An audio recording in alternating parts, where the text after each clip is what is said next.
Hello friends, welcome to BSc nursing education channel. आज हम बात करेंगे एजुकेशन टेक्नोलॉजी में यूनिट नंबर 8, जिसमें आज हमारा टॉपिक रहेगा value development strategies, ethical decision making, ethical standard for student.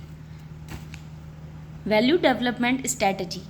Value development strategies are approaches used to cultivate and promote value in individual, particularly in educational settings. Here are some strategies. ठीक है, तो value development strategy क्या होता है? ये ऐसी approaches होती हैं जो कि यूज़ की जाती हैं कल्टिवेट करने में, बनाने में और प्रमोट करने में। ठीक है, किसी भी इंडिविजुअल्स में वैल्यू को प्रमोट करने के लिए या फिर वैल्यूज़ को बनाने के लिए कि उस इंसान के अंदर क्या है, वैल्यूज़ आ जाएँ। ठीक है, और पर्टिकुलरली ये यूज़ किया जाता है एजुकेशनल जो सेटिंग्स हैं उनमें वैल्यू को डेवलप करते हैं। ठीक है, कुछ स्ट्रैटेजीज़ यूज़ की जाती हैं। ठीक है, तो कैसी स्ट्रैटेजीज़ यूज़ की जाती हैं? फर्स्ट है education and training. Continuous learning is crucial for nurses to develop their value and stay updated with talent health care practices. ठीक है, तो एजुकेशन देनी है, ट्रेनिंग देनी है. ठीक है, इसमें क्या होता है, कंटिन्यूअस जब इंसान लर्न करता है ना, तो क्या है, कंटिन्यूअस लर्निंग जो है वो बहुत ही ज़्यादा इंपॉर्टेंट रहती है नर्स के लिए, जिससे कि क्या है, वो जो अपनी वैल्यू है उसको डेवलप करती है. ठीक है, और अपडेटेड रहती है, क्योंकि जो भी एजुकेशन वो ले रही है, ट्रेनिंग ले रही है, तो वो क्या है, डेली का डेली अपडेटेड रहता है. ठीक है, तो क्या है, उसे अपडेटेड और लेटेस्ट नॉलेज मिलती है. ठीक है, और उसकी क्या है, वैल्यूज़ डेवलप होती हैं. देन सेकेंड है self reflection. Nurse should regularly reflect on their own value. Nurse को क्या है, अपनी खुद की जो वैल्यू है उनको देखना चाहिए. कहते हैं ना, सेल्फ अवेयरनेस बहुत ज़रूरी होता है ना, तो वही our own value believe self awareness is the first step in aligning personal value and professional responsibility. मतलब जो सेल्फ अवेयरनेस है वो फर्स्ट स्टेप है. ठीक है, जो भी हमारी पर्सनल वैल्यूज़ होती हैं और प्रोफेशनल रिस्पॉन्सिबिलिटीज़ होती हैं. ठीक है, देन थर्ड है कोड ऑफ एथिक्स. ठीक है, ये क्या है, ये वैल्यू डेवलपमेंट स्ट्रैटेजीज़ की हम बात कर रहे हैं. ठीक है, code of ethics. Familiarise yourself with the nursing code of ethics. मतलब अपने आप को क्या है, आप मतलब आप अपने आप को फैमिलियर कर लीजिए जो भी नर्सिंग में कोड ऑफ एथिक्स हैं, जो भी एथिक्स का यूज़ हो रहा है. Then clinical supervision and mentorship. Seek guidance and feedback for the experienced nurse और मेंटर. ठीक है, मतलब क्या है, आपको सुपरविज़न और मेंटरशिप में वर्क करना है. वहाँ पे क्या है, आपको गाइडेंस मिलेगी और जो भी आपका फीडबैक है वो मिलेगा जो भी एक्सपीरियंस्ड नर्सेज हैं, मेंटोर हैं, उनसे. ठीक है, they can share their experience. वो अपना आपसे एक्सपीरियंस शेयर करेंगे. ठीक है, and help you navigate challenging ethical dilemmas. और आपको हेल्प करेंगे कि आप जो भी चैलेंजेस आ रहे हैं उनको क्या है, आप उनको रिकवर कर पाओ, उन जो भी चैलेंजेस हैं उन्हें सॉल्व आउट कर पाओ. ठीक है, और जो भी एथिकल इश्यूज़ वगैरह आ रहे हैं उनको भी. देन नेक्स्ट है communication skills. Effective communication is essential for understanding patient value, preferences and concern. आपका कम्युनिकेशन अच्छा होना चाहिए, क्योंकि इफेक्टिव कम्युनिकेशन जो होता है वो बहुत ही ज़्यादा ज़रूरी होता है अंडरस्टैंड करने के लिए जो भी पेशेंट की वैल्यूज़ हैं, जो भी उसकी प्रेफरेंस है. ठीक है, जो भी उसका कंसर्न है. ठीक है, then cultural competency. Understanding the respecting the cultural values and belief of diverse patient particular population in crucial. ठीक है, इज़ क्रूशियल. तो कल्चरल कॉम्पिटेंस में क्या है, आपको अंडरस्टैंड करना होता है, समझना होता है, रेस्पेक्ट करनी होती है जो भी अलग अलग कल्चर के, वैल्यूज़ के, बिलीफ के लोग होते हैं, अलग अलग पॉपुलेशन के पेशेंट होते हैं. ठीक है, मतलब हर एक, देखो पेशेंट क्या है, ये नहीं है एक ही कल्चर का आएगा, अलग अलग कल्चर का पेशेंट मिलेगा आपको देखने को, अलग उसके वैल्यूज़ होंगे, अलग उसके बिलीफ होंगे. तो आपको क्या है, उन सब चीज़ों की क्या है, रेस्पेक्ट करनी है, उनको वैल्यू देना है. ठीक है, उनको एथिक्स की वैल्यू रखनी है. ठीक है, तो ये सब चीज़ें आपको याद रखनी है. ये क्या है, डेवलपमेंट स्ट्रैटेजीज़ हैं वैल्यू की. Then feedback and evaluation. Regularly seek feedback from patient. आपको क्या है, रेगुलरली पेशेंट से फीडबैक लेना है. Colleagues and supervisor. Assess your own practice and improve your value. आपको क्या है, अपनी खुद की प्रैक्टिस को असेस करना है और अपने जो वैल्यूज़ हैं उनको क्या है, इम्प्रूव करना है. तो ये सारी क्या थी, हमारी वैल्यू डेवलपमेंट स्ट्रैटेजीज़ थी. देन अब हम बात करेंगे ethical decision making. Definition. Ethical decision making क्या होता है? Ethical decision making is a cognitive process where individual evaluate and choose action based on ethical principles, integrity and fairness. ठीक है, तो इथिकल डिसीजन मेकिंग जो है ये एक कॉग्निटिव प्रोसेस है जहाँ पे इंडिविजुअल क्या है इवेल्युएट करता है और चूज़ करता है, ठीक है। जो भी उसे एक्शन लेना होता है, ठीक है, जो भी उसे डिसीजन लेना होता है वहाँ पे क्या है वो कुछ चीज़ों को इवेल्युएट करता है, चूज़ करता है और फिर एक्शन लेता है। किसके बेसिस पे? इथिकल्स के बेसिस पे, प्रिंसिपल्स, इंटीग्रिटी और फेयरनेस के बेसिस पे, ठीक है। जब वो इथिक्स के बेसिस पे, कुछ प्रिंसिपल्स के बेसिस पे, ठीक है, इंटीग्रिटी के बेसिस पे और फेयरनेस के बेसिस पे जब वो डिसीज़न लेगा ना तो उसी को आप बोलोगे इथिकल डिसीज़न मेकिंग, ठीक है। क्यों? क्योंकि उसमें इथिक्स है। कोई नॉर्मली ऐसा डिसीज़न नहीं है कि किसी के लिए गलत डिसीज़न आपने ले लिया, ठीक है। तो यहाँ पे steps in ethical decision making, क्या क्या स्टेप्स होते हैं जब आप एक इथिकल डिसीजन लेते हो। तो फर्स्ट है आइडेंटिफाई द इशू, मतलब जो भी इशू है आपको वो आइडेंटिफाई करना होता है। रिकॉग्नाइज द इथिकल डिलेमा और issue.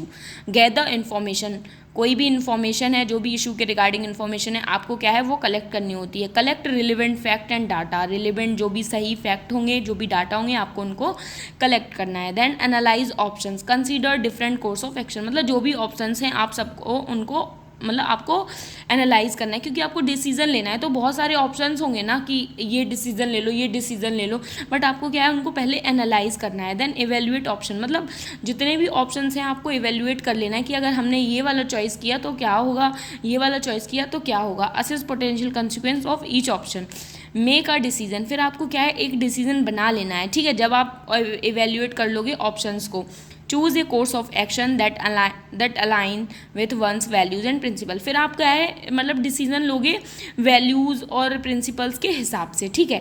Then sixth implement and review, फिर आपको क्या है वो जो डिसीजन आपने मतलब बनाया है उसको आपको इम्प्लीमेंट कर देना है। Implement the decision and review it's effectiveness, आपको इम्प्लीमेंट कर देना है, फिर उस डिसीजन की इफेक्टिवनेस देखने की आपका जो डिसीजन है वो सही था गलत था, ठीक है। बट जब आप बिलीव के बेसिस पे, एथिक्स के बेसिस पे कोई भी डिसीजन लेते हो तो वो ज़्यादातर सही ही रहता है। Then principles of ethical decision making, कि क्या क्या प्रिंसिपल्स होते हैं इथिकल डिसीजन मेकिंग के। फर्स्ट है respect for autonomy, respect the right and dignity of individual, मतलब क्या है यहाँ पे आपको हर एक इंसान के डिसीजन की क्या है आपको रेस्पेक्ट करनी है, ठीक है, डिग्निटी की आपको रेस्पेक्ट करनी है। Then non maleficence, do not harm, मतलब किसी को हार्म नहीं होना चाहिए, ठीक है, डू नो हार्म, ठीक है। नॉन मैलिफिशियस, जब आप एक इथिकल डिसीजन मेकिंग बनाते हो तो उसमें ये भी देखते हो कि आपके डिसीजन से किसी को हार्म ना हो। Then beneficence, no good, do good and promote the well being of others, ठीक है। तो क्या है जब आप एक इथिकल डिसीजन मेकिंग बनाओगे तो आप ये देखोगे कि जो मैं डिसीजन ले रहा हूँ उससे लोगों को क्या है बेनिफिट होना चाहिए, ठीक है। देन जस्टिस, आपको एक जस्टिस में डिसीजन लेना है, ठीक है, फेयरनेस रहनी चाहिए उसमें, इक्विटेबिलिटी रहनी चाहिए, ठीक है, इक्वली मतलब डिसीजन रहना चाहिए। ये नहीं है कि आपने पार्शियलिटी कर ली है, किसी को आपने सही साबित करने के लिए उसी की साइड ले ली, ये नहीं होना चाहिए, ठीक है। Then factor influencing ethical decision making, कुछ फैक्टर्स होते हैं जब आप एक डिसीजन लेते हो तो उसमें क्या है बाधा डालते हैं, लाइक पर्सनल वैल्यू, मतलब आपकी कोई पर्सनली कुछ वैल्यू आ रहे हैं, कल्चरल वैल्यू, ठीक है, ऑर्गेनाइजेशन कल्चर, है ना, तो ये क्या है कुछ फैक्टर्स आ जाते हैं जो अफेक्ट कर सकते हैं डिसीजन मेकिंग को। देन हम बात करेंगे इथिकल स्टैंडर्ड्स फॉर स्टूडेंट्स की, क्या क्या इथिकल स्टैंडर्ड्स होने चाहिए स्टूडेंट्स के लिए। इथिकल स्टैंडर्ड फॉर स्टूडेंट क्या होता है, ठीक है, इंट्रोडक्शन में देखेंगे। These are the principles and guidelines that govern student behaviour, focusing on what is considered right and wrong in academic and personal interaction with school और यूनिवर्सिटी सेटिंग, ठीक है। तो ये क्या है इथिकल स्टैंडर्ड्स फॉर स्टूडेंट जो हैं ये क्या है प्रिंसिपल्स होते हैं, कुछ गाइडलाइंस होती हैं जो क्या है स्टूडेंट को गवर्न की जाती हैं उनके बिहेवियर के लिए, ठीक है, जिससे उनका मतलब बिहेवियर पता चलता है कि उनका कैसा बिहेवियर, ठीक, फोकस किया जाता है कि मतलब क्या कंसीडर करें वो कि क्या गलत है क्या सही है एकेडमिक पे, ठीक है, एंड पर्सनल इंटरेक्शन जब वो कर रहे हैं तब स्कूल में या फिर यूनिवर्सिटी में, ठीक है। तो समझ में आ गया आपको इथिकल स्टैंडर्ड्स फॉर स्टूडेंट, मतलब ऐसी कुछ प्रिंसिपल्स और गाइडलाइंस होती हैं स्टूडेंट्स के लिए जिससे क्या है उन्हें पता चल सके क्या सही है क्या गलत है। Ethical standards for student emphasize academic integrity, respect for other and responsible resource uses. Ethical standards जो हैं स्टूडेंट्स के लिए ये क्या है academic integrity को बताते हैं, respect कराते हैं दूसरों की, ठीक है, and responsible होते हैं कि जो भी रिसोर्स हैं उनको यूज़ किया जाए एक सही मात्रा में, ठीक है। Student should avoid plagiarism, maintain honesty in academic work, and treat classmate, faculty and staff with respect. Students जो हैं उन्हें क्या है, प्लेगरिज्म जो है उसको अवॉइड करना है, मतलब दूसरे का वर्क उन्होंने चुरा लिया है, फिर उस वर्क को क्या कह रहे हैं कि ये मेरा वर्क है, ठीक है, तो ये चीज़ें नहीं करनी है। ये सब क्या है, इथिकल स्टैंडर्ड्स में आ जाता है स्टूडेंट के, और ऑनेस्टी बना के रखनी है स्टूडेंट्स को, ठीक है, एकेडमिक वर्क में।